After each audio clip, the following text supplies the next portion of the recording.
PV. Anwar എം.എൽ.എയുടെ പരാതിയിൽ എ.ഡി.ജി.പി എം.ആർ. അജിത് കുമാറിന്റെ മൊഴി പ്രത്യേക അന്വേഷണ സംഘം രേഖപ്പെടുത്തും. അന്വേഷണ സംഘത്തലവൻ ഡി.ജി.പി ഷെയ്ഖ് ദർവേഷ് സാഹിബിന്റെ നേതൃത്വത്തിലായിരിക്കും മൊഴിയെടുക്കുക. മൊഴി രേഖപ്പെടുത്താൻ ഹാജരാകണമെന്നാവശ്യപ്പെട്ട് ഡി.ജി.പി ഉടൻ എ.ഡി.ജി.പിക്ക് കത്ത് നൽകും.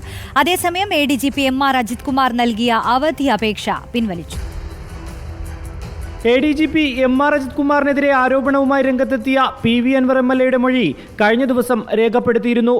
അടുത്ത ഘട്ടമെന്ന നിലയ്ക്കാണ് അന്വേഷണ സംഘം എ.ഡി.ജി.പിയുടെ മൊഴിയെടുക്കുവാൻ തീരുമാനിച്ചത്. സംഘത്തലവനായ ഡി.ജി.പിയുടെ നേതൃത്വത്തിലായിരിക്കും മൊഴി രേഖപ്പെടുത്തുക. മൊഴി രേഖപ്പെടുത്തുന്നതിന് മുമ്പ് അജിത് കുമാറിന് നോട്ടീസ് നൽകുവാനും സംഘം തീരുമാനിച്ചു.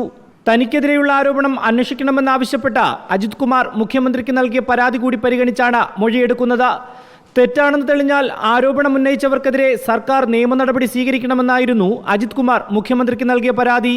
അതേസമയം 14-ാം തീയതി മുതൽ 4 ദിവസത്തേക്ക് എ.ഡി.ജി.പി നൽകിയിരുന്ന അവധി അപേക്ഷ പിൻവലിച്ചു. അജിത് കുമാർ അവധിയിൽ പോകുന്നത് തെളിവ് നശിപ്പിക്കാനാണെന്ന് പി.വി. അൻവർ കഴിഞ്ഞ ദിവസം ആരോപിച്ചിരുന്നു. Reporter Rinu Sreedhar, in reporter, Thiruvananthapuram.